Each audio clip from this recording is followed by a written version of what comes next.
السلام علیکم ویورز، میرا نام عطاء الرحمن اور آپ دیکھ رہے ہیں عطاء بخاری یوٹیوب چینل۔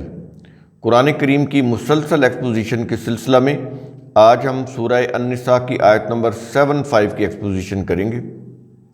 اس آیت کے اندر بھی جنگ کے لیے انکلائنیشن دی جا رہی ہے کہ جب دشمن کی طرف سے جارحیت کا ارتکاب ہو، دشمن سر پر چڑھ دوڑے، حملہ کرے، تو اس وقت پوری جنگی تیاری کے ساتھ اس کا مقابلہ کیا جائے۔ تو اس کے لیے ایک انکلائنیشن ہے، اور اگر کوئی قوم کے لوگ اس جارحیت کا مقابلہ کرنے کے لیے نہیں اٹھتے تو قرآن کریم ان کو سمجھا رہا ہے۔ تو اس سلسلے میں بات یہ ہو رہی ہے، الفاظ یہ ہیں، کہہ یہ رہا ہے وَمَا لَكُمْ، اور تمہیں کیا ہو گیا ہے۔ اب یہ دیکھیں کس طرح سے قرآن کریم جھنجھوڑ رہا ہے، تمہیں کیا ہو گیا ہے۔ کیا آگے کیا کہہ رہا ہے کہ کیا ہو گیا ہے؟ آگے کہہ رہا ہے لا تقاتلون فی سبیل اللہ، کہ تم اللہ کے راستے میں نہیں لڑتے۔ تمہیں کیا ہو گیا ہے کہ تم اللہ کے راستے میں نہیں لڑتے۔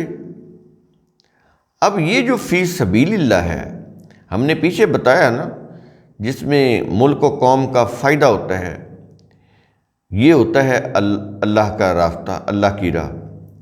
اس میں ملک و قوم کا فائدہ ہوتا ہے، انسانیت کا فائدہ ہوتا ہے۔ اب یہاں پر یہ جو فی سبیل اللہ ہے، اس کو قرآن کریم واضح کر رہا ہے خود۔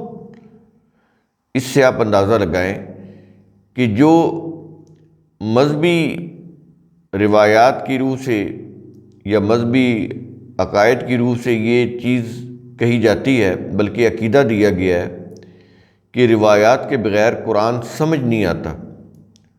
اب یہ دیکھیں کہ غور کریں اس آیت میں کہ قرآن کریم یہاں پر فی سبیل اللہ کی ڈیٹیل بتا رہا ہے کہ فی سبیل اللہ ہوتا کیا ہے۔ جب وہ یہ کہتا ہے نا کہ اور تمہیں کیا ہو گیا ہے کہ تم اللہ کے راستے میں نہیں لڑتے، یہ سوالیہ فکرہ ہے، سوال کر رہا ہے کہ کیا ہو گیا ہے تم کیوں اللہ کے راستے میں نہیں لڑتے۔ اب اللہ کے راستے کی ڈیٹیل بتا رہا ہے۔ کیا اللہ کا راستہ یہ ہے کہ وَالْمُسْتَضْعَفِينَ مِنَ الرِّجَالِ، اور مردوں میں سے جو کمزور ہیں ان کے لیے نہیں لڑتے۔ یعنی اللہ کا راستہ یہ ہے کہ مردوں میں سے جو کمزور ہیں ان کے لیے لڑو، تو یہ اللہ کا راستہ ہوا نا۔ تو پیچھے یہ کہہ رہا ہے نا کہ تمہیں کیا ہو گیا ہے، تم کیوں اللہ کے راستے میں نہیں لڑتے۔ اور آگے اب ڈیٹیل دے رہا ہے کہ اور مردوں میں سے جو کمزور ہیں ان کے لیے نہیں لڑتے۔ اس کے بعد مردوں کے بعد کہہ رہا ہے وَالنِّسَاءِ وَالْوِلْدَانِ، اور عورتوں اور بچوں کے لیے نہیں لڑتے۔ اب یہ سمجھتے جائیں کہ اللہ کا راستہ ہوتا کیا ہے۔ مستضعفین، جو مردوں میں سے جو کمزور ہیں ان کے لیے لڑنا یہ اللہ کے راستہ ہے، اور عورتوں اور بچوں کے لیے لڑنا یہ بھی اللہ کا راستہ ہے۔ اس کو قرآن کریم واضح کر رہا ہے، فی سبیل اللہ کو واضح کر رہا ہے۔ اندازہ لگائیں آپ، کوئی اس میں ریچول نہیں ہے، کوئی اس کے اندر ذکر، اذکار، تسبیحات، دعائیں، کچھ بھی نہیں، عملی چیزیں ہیں ساری قرآن کی، پریکٹیکل۔ ریچولز کہیں نہیں ہے، کوئی دعا۔ دیکھیں، اندازہ لگائیں ان الفاظ کا۔ اور آگے کہہ رہا ہے کہ الذین یقولون، اب ان لوگوں کی بات ہو رہی جو کمزور ہے نا، ان کا قول بیان کر رہا ہے۔ کہہ یہ رہا ہے کہ الذین یقولون، وہ کمزور مرد، عورتیں اور بچے جو کہتے ہیں، یقولون کہتے ہیں، الذین وہ کون، یہ جو پیچھے بیان ہوا ہے، کن کو قرآن نے بتایا کہ وہ کمزور ہیں؟ مثلا مردوں میں سے جو کمزور ہیں، کوئی بیمار بھی ہو سکتا ہے، بھلے وہ جوان بھی ہو تو وہ لڑ نہیں سکتا نا، کوئی زخمی ہے تو وہ بھی کمزور ہے، کوئی معذور ہے جوانوں میں سے تو وہ بھی کمزور میں آ جائے گا، لڑ نہیں سکتا جنگ میں۔ اس طرح عورتیں، بچے تو بالکل ہی نہیں لڑ سکتے۔ تو یہ جو لوگ ہیں وہ کہتے ہیں، کیا کہتے ہیں؟ اب ان کی ایک دعا یا ایک پکار اپنے رب سے، وہ بتا رہا ہے کہ یہ پکار رہے ہیں اپنے رب کو، کیا آگے بتا رہا ہے، کس کو پکار رہے ہیں اور اس کے الفاظ کیا ہیں بتا رہا ہے۔ کہتا ہے ربنا، اے ہمارے رب۔ یہ کون کہہ رہے ہیں؟ وہ جو کمزور مرد، عورتیں اور بچے ہیں جو اپنے رب کو پکار رہے ہیں۔ قرآن کریم ان کی یہ جو پکار ہے وہ اس کا احوال بتا رہا ہے، کن کو؟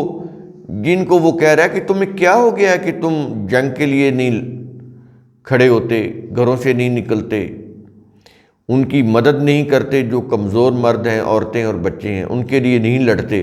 اس کو وہ اللہ کا راستہ فی سبیل اللہ کہہ رہا ہے۔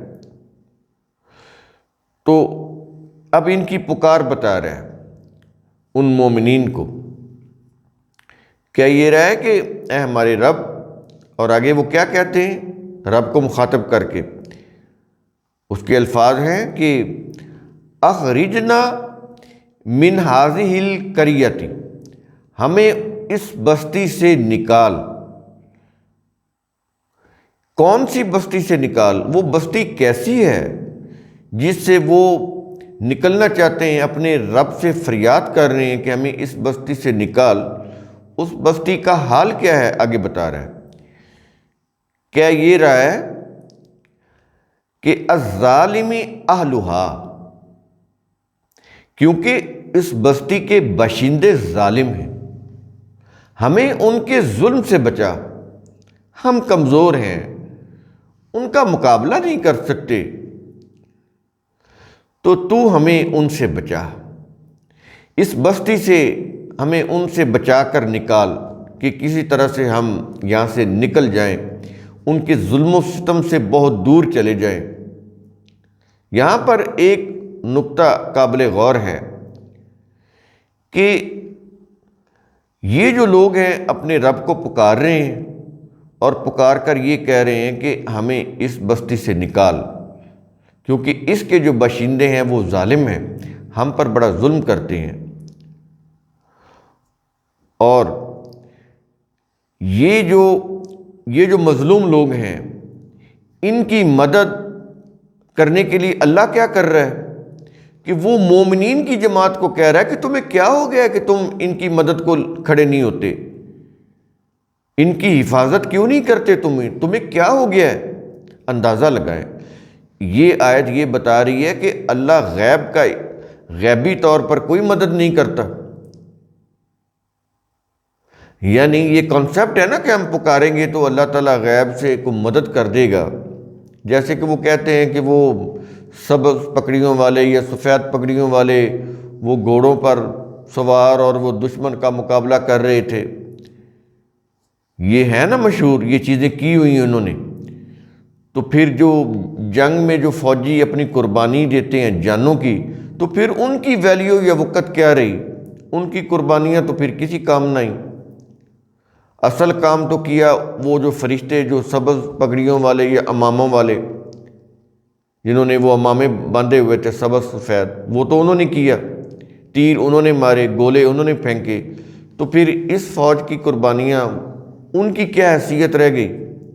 اسی طرح جنگ بدر میں جو صحابہ نے جان کے نذرانے پیش کیے، تو پھر ان کی قربانیوں کی کیا حیثیت رہ گئی اگر آسمان سے ملائکہ نے اتر کر کوئی دشمن کو مارا تھا؟ تو پھر ان کی قربانیاں اور اس قربانیوں کی عوض اللہ تعالیٰ نے جو ان کو اجر بتایا کہ تمہارا یہ اجر ہے، تو اس کی تو پھر کوئی ضرورت ہی نہیں تھی، وہ تو کام کیا تھا سارا ملائکہ نے، یعنی ان کے الفاظ میں فرشتوں نے۔ فرشتے تو قرآن میں ہیں نہیں، ملائکہ ہیں، ملائکہ تو اور چیزیں ہیں۔ فرشتے تو وہ پروں والے ہوتے ہیں نا، جس کا ایک پاؤں یوں کہہ لیں کہ مشرق میں اور ایک مغرب میں، اور ایک پر جو ہے وہ شمال میں اور دوسرا جنوب میں، اتنا بڑا فرشتہ ایک۔ تو خیر یہ تو مذہبی افسانے ہیں، تو اس طرح کی کوئی چیز نہیں، کوئی غیبی مدد اللہ کی طرف سے نہیں ہوتی۔ یہ جو مظلوم لوگ ہیں وہ اللہ کو پکار رہے ہیں، اور اللہ ان کی غیبی مدد کرنے کی بجائے وہ مومنین کو کہہ رہا ہے کہ تمہیں کیا ہو گیا ہے کہ تم ان کی حفاظت کے لیے، ان کی مدد کے لیے تم نکل کر کھڑے نہیں ہوتے، ان کا دفاع نہیں کرتے، ان کو ظلم سے تم کیوں نہیں بچاتے۔ یہ آیت یہ چیز بتا رہی ہے، یہ بہت بڑی حقیقت ہے جو اس آیت کے اندر ہے۔ اس کو سمجھنے کی، اس کے اوپر غور و فکر کرنے کی ضرورت ہے۔ تو ہم واپس پھر اسی کے اوپر آتے ہیں کہ وہ دعا کیا کر رہے ہیں، یا کیا کر رہے تھے، کہ وہ یہ کہہ رہے تھے کہ ہمیں اس بستی سے نکال۔ ایک تو وہ یہ کہہ رہے تھے نا، کیونکہ اس کے باشندے ظالم ہیں، ہم پر ظلم کرتے ہیں، اور آگے کہہ رہے تھے، الفاظ ہیں وَاجْعَل لَّنَا مِن لَّدُنْكَ وَلِيًّا، اور ہمارے لیے اپنی طرف سے کوئی ولی بنا دے۔ یہاں پر ولی سے مراد کیا ہے؟ سرپرست، کارساز، محافظ، یہ معنی آئیں گے یہاں پر ولی کے۔ تو میں نے یہاں پر جو اس کی ٹرانسلیشن کی ہے، اس میں ولی کا لفظ ویسے ہی رکھا ہے، بریکٹ کے اندر سرپرست، کارساز اور محافظ، یہ 3 معنی وہاں پر میں نے دیے ہیں، کیونکہ اس کے سیاق و سباق سے یہی معنی اس کے فٹ ان ہوتے ہیں، اور وہ بھی بریکٹ میں دیے ہیں تاکہ اصل لفظ اپنی جگہ پر رہے اور اس کے میننگ جو ہے وہ بریکٹ میں آ جائے۔ تو ایک تو انہوں نے یہ دعا کی کہ اس بستی سے نکال، کیونکہ اس کے باشندے ظالم ہیں، وہ ہم پر ظلم کرتے ہیں، اور پھر ہمارے لیے اپنی طرف سے کوئی ولی بنا دے، سرپرست، کارساز، محافظ بنا دے، تاکہ وہ ہمیں ان کے ظلم سے بچائے۔ تو اللہ ان کی غیبی مدد کی بجائے کیا کر رہا ہے، کیا کہہ رہا ہے؟ جماعت مومنین سے کہہ رہا ہے کہ تمہیں کیا ہو گیا ہے کہ تم ان کی مدد کو نہیں نکلتے، ان کی حفاظت تم کیوں نہیں کرتے، تمہیں کیا ہو گیا ہے۔ تو یہ جو انداز ہے اس آیت کا بڑا ہی قابل غور ہے۔ تو یہ چیزیں آپ کو ریلیجس تفاسیر کے اندر نہیں ملیں گی، یہ چیزیں قابل غور ہیں۔ اور آگے ان کا جو آخری جو ان کا ہے، انہی کی یہ جو پکار ہے، اس کے آخری الفاظ ہیں، کیا یہ رہا ہے؟ وَاجْعَل لَّنَا مِن لَّدُنْكَ نَصِيرًا۔ اب یہ جو ولی ہے نا، مزید اس کی ڈیٹیل آ گئی کہ وہ مزید کیا کرے گا، وہ جو ولی ہے، وہ جو سرپرست ہے، کارساز ہے، محافظ ہے۔ اب اس کی ڈیٹیل مزید دے رہا ہے قرآن کریم، اور ہمارے لیے اپنی طرف سے کوئی مددگار بنا دے۔ نصیرن، یہ اسی سے نصرت ہے، فتح دلانے والا، مدد کرنے والا، نصرت کرنے والا، نصیر۔ تو اپنی طرف سے کوئی مددگار بنا دے کہ تاکہ وہ آئے، ہم مظلوموں کو اس بستی سے نکالے، ہمیں اس بستی کے جو ظالم باشندے ہیں ان کے ظلم سے بچائے، ہمیں یہاں سے نکال لے، اپنی طرف سے کوئی بنا دے ولی ہمارے لیے جو ہماری نصرت کرے، ہماری مدد کرے۔ تو یہ آیت، یہ جو ہم نے آپ کو چیز بتائی کہ غیبی مدد کوئی چیز نہیں، قرآن کے یہ جو ضابطے ہیں، یہ جو جنگوں کے ضابطے ان آیت کے اندر دیے جا رہے ہیں، یا یوں کہہ لیں قرآن کے اصولوں کے، ضابطوں کے خلاف ہے یہ عقیدہ جو اللہ کے متعلق غیبی مدد کا انہوں نے وضع کیا ہوا ہے۔ پھر وہ غیبی مدد کے لیے وظیفے بنائے ہوئے ہیں، تسبیحات بنائی ہوئی ہیں، یہ سارے ذہنی اختراع ہیں، اپنی ذہن سے گھڑی ہوئی چیزیں ہیں۔ کوئی ایسی چیز نہیں ہے کہ آپ پڑھیں تو غیبی مدد مل جائے اللہ کی طرف سے، نہیں، اللہ نے ان کی کوئی غیبی مدد نہیں کی، وہ کر سکتا تھا لیکن نہیں کی۔ جماعت مومنین سے کہا کہ تم کیوں ان کی مدد کے لیے کھڑے نہیں ہوتے، کیوں ان کو ظالموں کے پنجہ وہ جو ظلم ہے ان سے کیوں نہیں آزادی دلاتی؟ تو یہ آیت بڑی اہم ہے، اس پوائنٹ آف ویو سے کبھی سوچئے گا تو آپ کو اندازہ ہوگا کہ یہ جو غیبی مدد کے افسانے انہوں نے بنائے ہوئے ہیں اور اس کے لیے جو ذکر، اذکار، ورد، وظائف، تسبیحات، یہ سب انسانوں کی اختراع ہے، ذہنی اختراع ہے، قرآن کا ان سے کوئی تعلق نہیں ہے، کوئی ایسی چیز نہیں ہے کہ غیبی مدد ہو جائے۔ آپ کو محنت کرنی پڑے گی، کوشش کرنی پڑے گی، جدوجہد کرنی پڑے گی۔ تو قرآن کریم کا اصل ثم تتفکروا، اس کی روح سے آپ خود بھی سوچا کریں، سمجھا کریں، غور و فکر کیا کریں۔